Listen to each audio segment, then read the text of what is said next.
ನಂದಿವಾಹನ ನಾಗಭೂಷಣ ದೋಷ ನಾಶ ವಿನಾಶನ ಸೃಷ್ಟಿಕಾರಣ ನಷ್ಟಹಾರಣ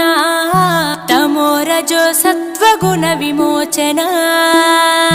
మాఘమాసమున కృష్ణపక్షమున చతుర్దశి నడి జామురాతిరిన మహాలింగమే ఉద్భవించెనట బ్రహ్మ విష్ణువుల అహం అనిగెనట సృష్టికి మూలం నీవని తెలిసి సాగిలబడి నీ మహిమకు మొక్కే అదే మహాశివరాత్రి వెలిసినట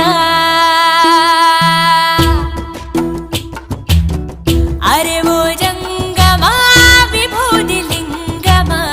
పక్కన పార్వతమ్మ తలపై గంగ